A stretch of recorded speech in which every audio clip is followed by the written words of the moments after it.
खबरों में आगे बढ़ते हैं। बिहार से जुड़ी अगली खबर, जहां पर बिहार की बांकीपुर विधानसभा सीट इन दिनों प्रदेश की सबसे चर्चित सीट बन चुकी है। प्रशांत किशोर के चुनावी मैदान में उतरने के बाद यह मुकाबला और भी दिलचस्प हो चुका है। बीजेपी ने भी अपना उम्मीदवार उतार दिया है, जबकि आरजेडी पहले ही अपने प्रत्याशी की घोषणा कर चुकी है। अब ऐसे में बांकीपुर की लड़ाई अब त्रिकोणीय हो चुकी है और बेहद कांटे की टक्कर मानी जा रही है।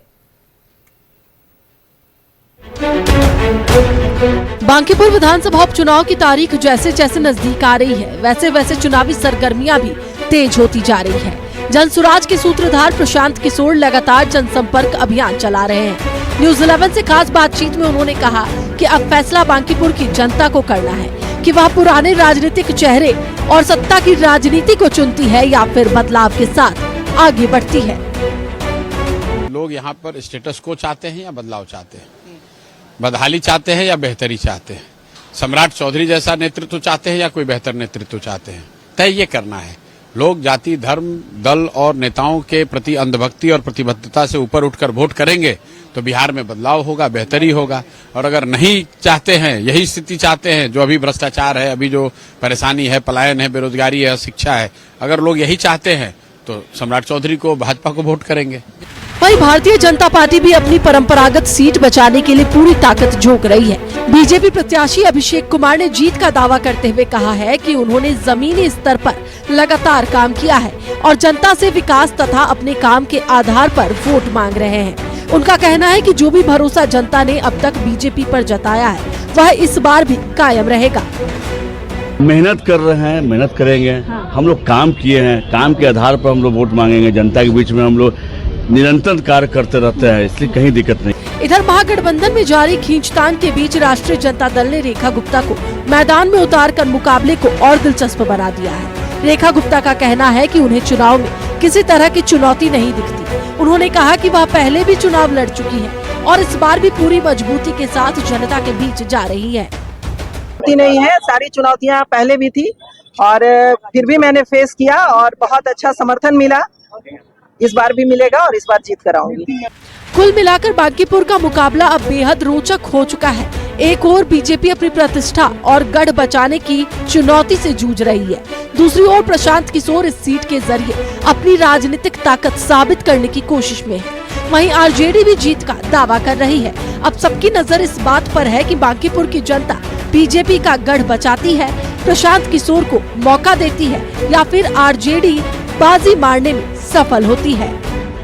पटना से न्यूज़ 11 भारत के लिए उत्कर्ष कुमार की रिपोर्ट। और सहयोगी उत्कर्ष हमारे साथ जुड़ चुके हैं। उत्कर्ष का रुख कर लेते हैं। उत्कर्ष, बिहार की बांकीपुर विधानसभा सीट की जब बात कर रहे हैं तो ये प्रदेश का फिलहाल सबसे चर्चित सीट बन बैठा है। प्रशांत किशोर जहां पर राजनीतिक वापसी अपनी चाह रहे हैं, अपना दबदबा दिखाना चाह रहे हैं चुनावी मैदान में इस सीट के जरिए, तो दूसरी तरफ बीजेपी और आरजेडी भी, यानी पूरा मामला जो है वो त्रिकोणीय नजर आ रहा है। और बिल्कुल सही कहा आपने सोनल। देखिए, त्रिकोणीय मुकाबला जरूर नजर आ रहा है। एक तरफ जनसुराज के संस्थापक प्रशांत किशोर हैं, हालांकि उनका अनुभव बीते विधानसभा चुनाव में देखने को जरूर मिला है। जो सीटें और जो उम्मीदवार उन्होंने उतारे थे, बुरी तरीके से उन्हें हार का सामना करना पड़ा था। वहीं दूसरी तरफ बांकीपुर की आपने बात की। बांकीपुर एक ऐसी हॉट सीट है जो बीजेपी के राष्ट्रीय अध्यक्ष का गढ़ है। और ऐसा ही नहीं है कि सिर्फ राष्ट्रीय अध्यक्ष वहां से चुनाव लड़े हैं, नितिन नवीन के पिता नवीन सिन्हा भी वहां से चुनाव लड़ते आए हैं। तो एक ऐसी सीट जो बीजेपी की परंपरागत सीट है, उसे जीतने के लिए वो तमाम कोशिश जो है वो बीजेपी कर रही है। लेकिन दूसरी तरफ अगर महागठबंधन के उम्मीदवार की बात की जाए या यूं कह लें कि केवल राजद के उम्मीदवार की बात की जाए तो रेखा गुप्ता पहले भी चुनाव लड़ चुकी हैं। हालांकि 10 से 12 हजार वोट उन्हें मिले थे, तो एक बार फिर से प्रत्याशी के तौर पर राष्ट्रीय जनता दल ने रेखा गुप्ता को उतारा है। लेकिन बहरहाल ये मामला जो है वो पूरा त्रिकोणीय नजर आ रहा है। कल अहम दिन इसलिए भी है क्योंकि बीजेपी जो है, बीजेपी के राष्ट्रीय अध्यक्ष खासतौर पर नितिन नवीन जो है वो बिहार आने वाले हैं। कल पटना में उनका रोड शो होगा। इसी दौरान प्रशांत किशोर परसों यानी कि 11 जुलाई को जो है वो नामांकन करने वाले हैं। तो नामांकन का दौर भी शुरू हो जाएगा और इसी बीच जो त्रिकोणीय मुकाबला है वो समझ में आएगा कि जनता किस पर भरोसा करती है। और एक सवाल प्रशांत किशोर ने भी किया था और साफ तौर पे कहा था कि अब बिहार की जनता और खासतौर पे बांकीपुर की जनता को देखना है कि इस बार वो सम्राट चौधरी पर विश्वास करती है या बदलाव की तरफ जाती है। बदलाव का जिक्र जरूर किया जा रहा है, लेकिन ये तमाम चीजें जो हैं वो आने वाले 30 जुलाई पर टिकी हुई है, जब मतदान होगा और उसके बाद जब मतगणना होती है तो किसके पक्ष में ये सीट आती है। सुनो। बिल्कुल। और देखिए कहीं ना कहीं एनडीए ने तो अपनी तरफ से एकजुटता दिखा दी है, चूंकि नीतीश कुमार का समर्थन भी बीजेपी के समर्थक को प्राप्त है। और ऐसे में भाई वीरेंद्र ने अपने बातों में ये जरूर कहा है कि अगर बीजेपी को यहां से हराना है तो ऐसे में पूरे तरीके से इंडिया गठबंधन को एकजुट इंटैक्ट होना पड़ेगा। चलिए बहुत बहुत शुक्रिया तमाम जानकारियां दर्शकों तक साझा करने के लिए।